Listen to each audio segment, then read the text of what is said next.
যশোরের শার্শায় জালিয়াতি ও প্রতারণা সহ ৩০টি মামলার পলাতক আসামি আনোয়ার হোসেন ওরফে আইনালকে গ্রেপ্তার করেছে শার্শা থানা পুলিশ।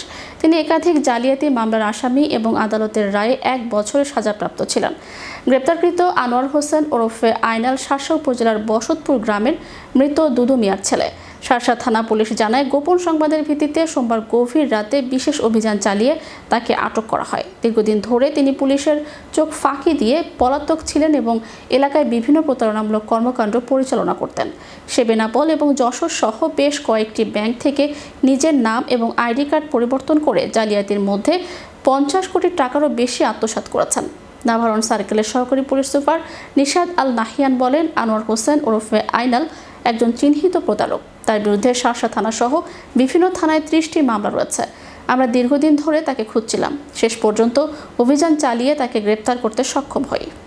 যে আনোয়ার হোসেন, জনাব মোহাম্মদ আনোয়ার হোসেন, ওনাকে আমরা আটক করেছি। উনি এবং ওনার ভাই তারা অত্র এলাকার খুবই বড় মাপের প্রতারক এবং ওনাদের নামে আইনাল হোসেনের নামে একটি ওয়ারেন্ট আছে, ১ বছরের সাজা ওয়ারেন্ট আনোয়ার হোসেনের নামে, এবং দুই ভাইয়ের নামে ব্যাংক প্রায় ২০-২১ কোটি টাকা পাওনা আছে এবং অত্র এলাকায় তাদের কাছে প্রায় ৬ কোটি টাকার মতো পায় মানুষ।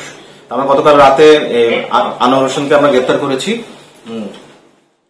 উনি ব্যাংক থেকে জালিয়াতি করে, নিজের নাম পরিবর্তন, এনআইডি জালিয়াতি করে তিনি একাধিক ব্যাংক থেকে এবং জমির দলিল জালিয়াতি করে বিপুল পরিমাণে অর্থ হাতিয়ে নিয়েছেন এবং এছাড়াও তিনি নিজের ওয়ারিশ সার্টিফিকেট জাল করেছেন, জাল দলিল করেছেন এবং বিভিন্ন অভিযোগ আমরা পাচ্ছি এখানে।